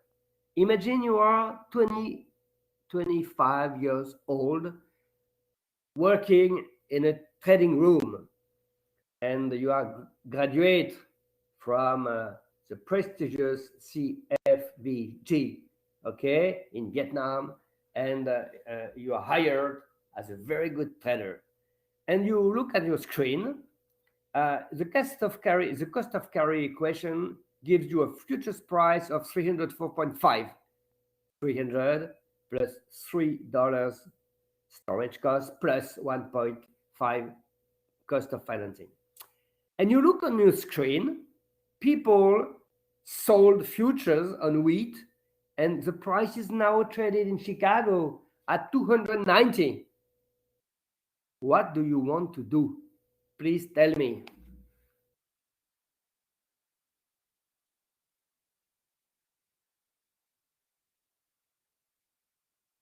Tell me by sending me a message, because I don't hear you. I don't know why, but I don't hear you. I know someone is telling me that you hear when your colleagues speak, but your professor don't hear you. I don't know why. You buy futures. Not bad, but it... Oh, I love the two last answers. One is, I buy futures. That's not bad. But the other one say, I will sell spot and buy futures. Absolutely. If you look at your screen, the spot market is traded at 300. The cost of carry is 4.5. And the futures is traded at 2.90. The futures 3 months. You have an immediate arbitrage. You sell spot at 300, you buy back at 2.90, and you have a gain without any risk, which is equal to $10. In fact, more than $10, because if you sell spot, you receive $30. You invest $30 on the money market, you receive money, $1.5, and you can also rent your storage capacities because you sold your spot and you have available storage capacities. If you rent them $1, you have a gain which is more than $10, which is $14.5. You understood very well. Congratulations to people who wrote, I sell spot, I buy future. Okay? What's the name of this arbitrage? What is the name? When you buy spot and sell futures, the name is cash and carry arbitrage. What is the name of arbitrage? If you sell spot and you buy what you sell, you buy instruments at the futures price. You buy future, you sell spot. What's the name? What is the name?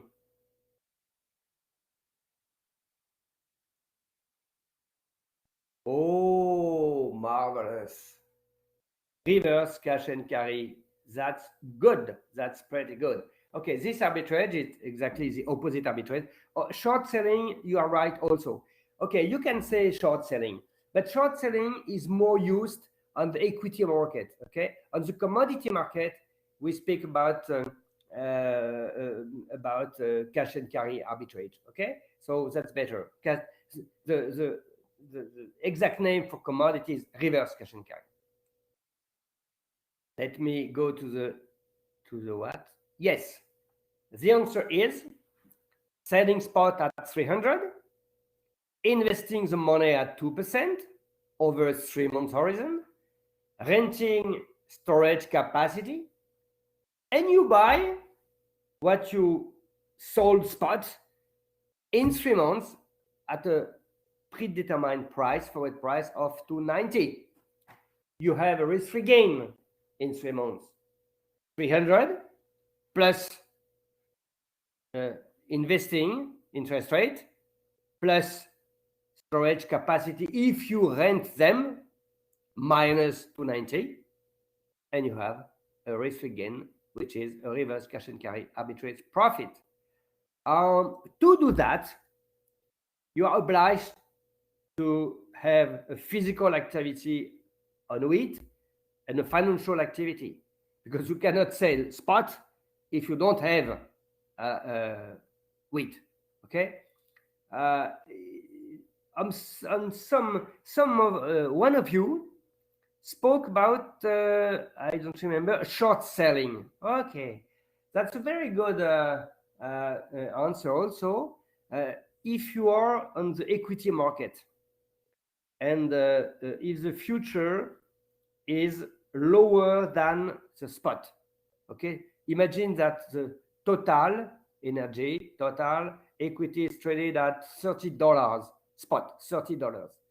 Imagine no dividend to be okay, no dividend and interest rate is zero. Okay, so the forward price should be 30 because for an equity, the forward price is equal to the spot price plus cost of financing minus dividend. You don't have any dividend. The interest rate is zero. So the forward price is equal to the spot price is equal to 30. Imagine at the moment the forward price is traded at 25. Forward price 3 months. What do you do normally? As you told me, I sell spot my equity at 30 on the market spot, and I buy back it at 25. I am sure to have a profit of $5. Okay, so to do that, you need to have in your portfolio the equities total. You cannot sell spot if you don't have. When you make a reverse cash and carry arbitrage, to sell spot wheat and buy it back on the futures, you must have wheat in your storage capacity. So about equities, if you don't have any, you don't have total in your portfolio, but you want to sell it spot and buy it futures to make a gain of $5. How can you do for selling spot an asset you don't have? And I take the example of an equity. How can you make this arbitrage? Selling spot, buying futures. Total energy is traded spot at 30. Futures price is 25. Oh, you say I sell spot and I buy future. But I don't have total in my portfolio. Can I make my arbitrage? I wait for answers.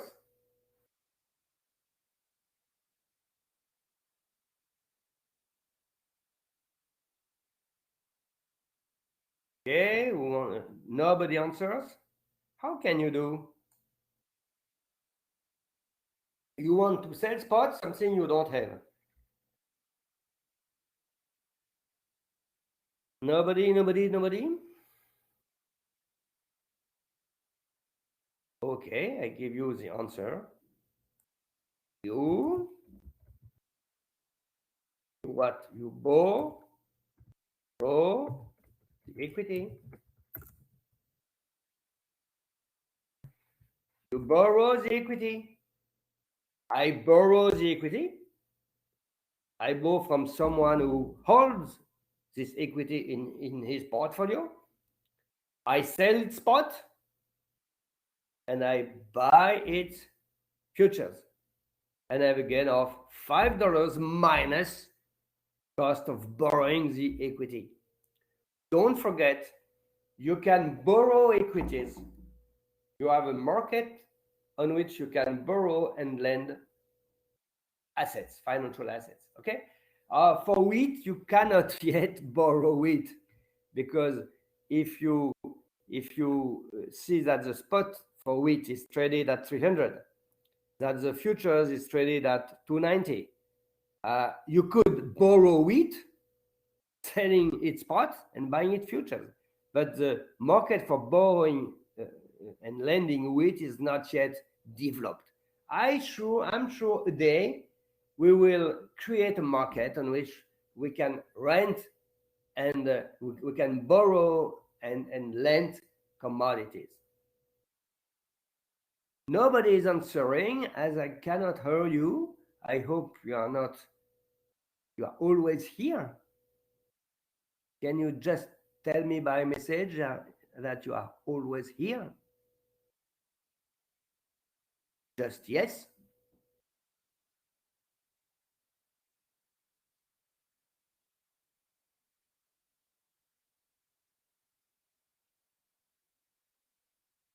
Okay, okay. Thank you. Okay, we finish really in some minutes before uh, it's Sunday. Okay, I just finished that. Sometimes we observe that the curve remains in backwardation. Okay, that is that people don't make the reverse cash and carry arbitrage, and you have to answer. And after we stop the lesson. So my last question, which is a very interesting question, is: imagine you are you are a commodity trading company. You have wheat. Okay, you store wheat. You have wheat. You can sell it on the spot. Imagine the spot market is traded at $300, and at any moment, the futures price 3 months in Chicago is $290. If you sell spot and you buy it futures, you have a gain of at minimum $10.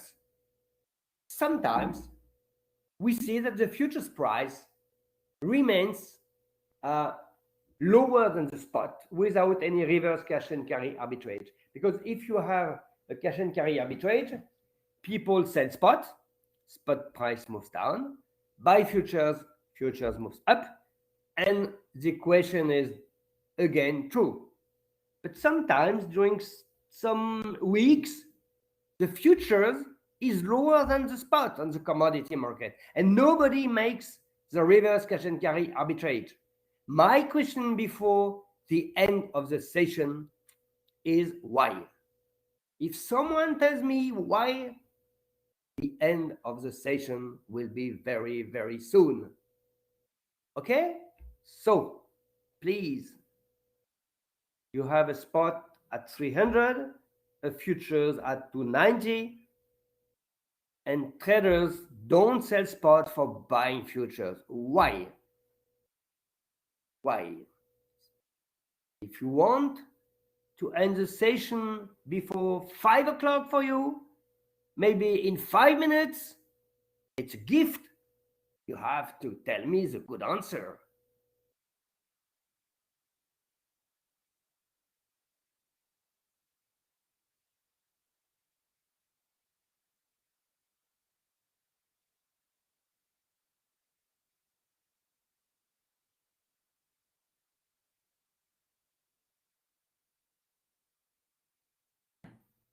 Okay, holding the commodity has more benefits.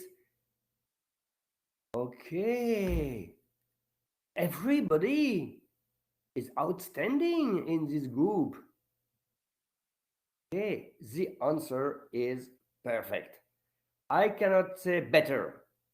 Holding the commodity has more benefits than selling spot and reinvest the proceeds. Okay, what your colleague says is that sometimes if you make a reverse cash and carry arbitrage, you sell spot, you buy futures. But if you sell spot, you don't have during the arbitrage period, you don't have the commodity because you sold it. So you cannot use it in a production process, and you cannot sell it if the market moves up a lot and make trading profit.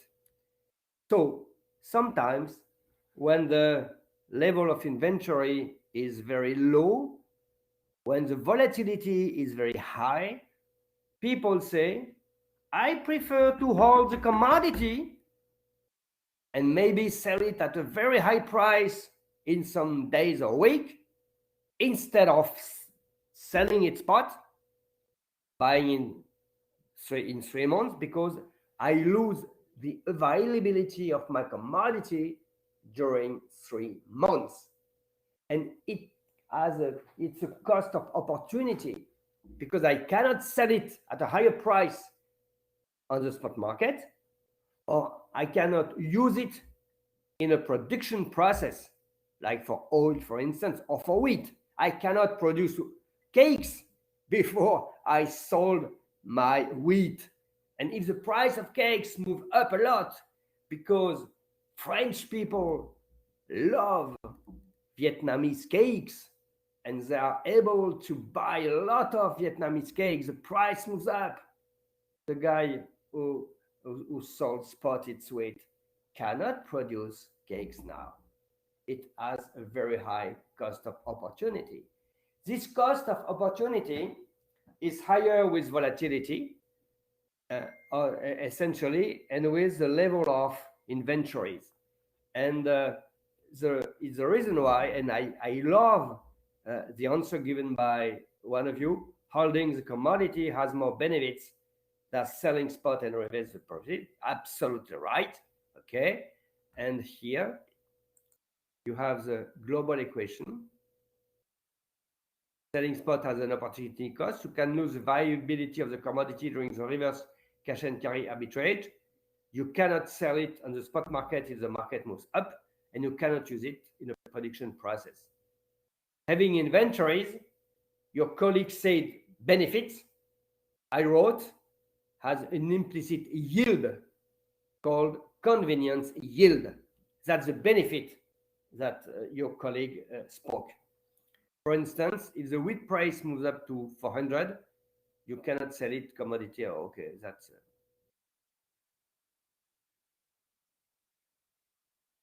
okay. That's an official formula.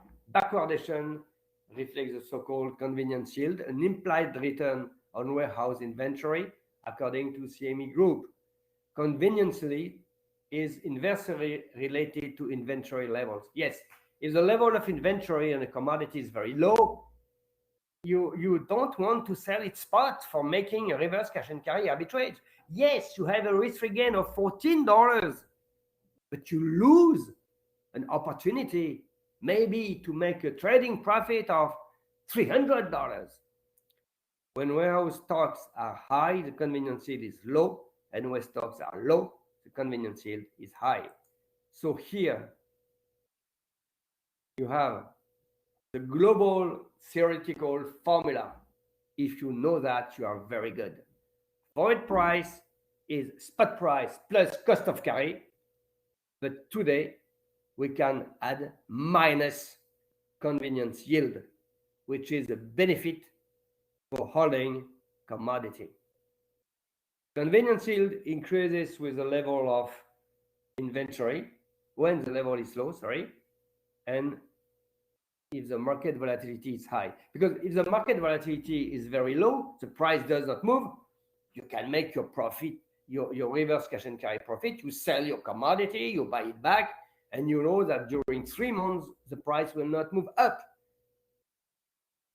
Okay, and it will be the end of the session about cocoa. It's an old story, but very well known. I don't remember. Yes, it was in 2016 year. Look at the price. Price is decreasing with maturity. 2090, 2080, 75, 68, 63, 58, 51. Inverted curve. Strange. You could say, I will sell cacao and buy it back. I will make some reverse cash and carry profit. But at this time, the cocoa market was in backwardation. Why? Because the International Organization for Cocoa raised its cocoa deficit forecast to 212,000 tons from a previous of that. That is, in fact, the deficit was forecast at a higher level, so the supply was reduced. So people thought that cocoa will move up. Nobody wants to sell spot cocoa for making a reverse cash and carry arbitrage. Okay, so I will stop here. On the rice, you have not that. On the rice, as you can look, you have cost of carry without any convenience yield. Okay, just cost of carry, cost of financing plus storage rice. Okay, I will finish with the cocoa market because it's time to drink some hot chocolate or to eat chocolate. Okay, I know that in France, we sell a lot of Vietnamese chocolate now. It's very in good pastries, in good stores. We sell chocolates from Vietnam, and obviously, I bought some chocolate from Vietnam here in France, and really, it's very good, very, very good. So I will let you on this picture, cocoa. Okay. I wish you a good end for your Sunday. Sorry to disturb you with my lesson. You could do something else, but okay. Uh, that's that's your decision to make studies, and I am very happy with that because I think that's very important. Please, before going to enjoy your hot cocoa drink, Prof. Yes, sure. Maybe I will take tea. Please send me some message about the lesson today. If there are some parts you want, I come back, or you enjoy, you tell me I enjoyed that. I it was horrible, this part. So okay, tell me what you thought about the session, and after you can go to other activities. Thank you a lot, and see you next week. Bye.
En fait, moi, je pense que c'est un problème de joueurs. Hein. Ils sont nuls, les joueurs.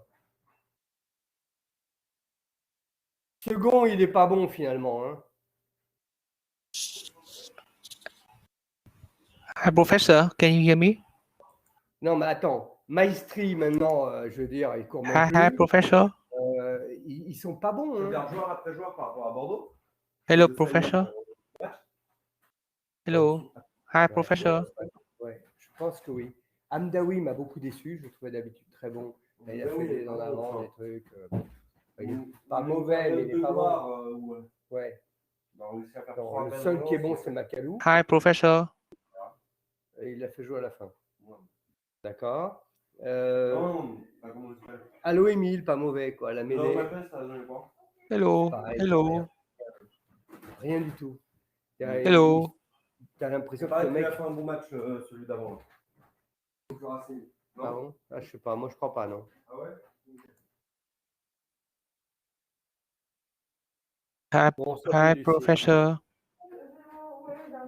Hello. D'accord, ok, chérie.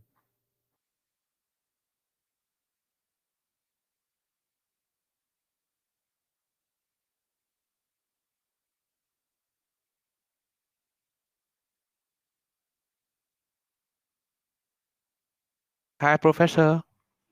Can you hear me?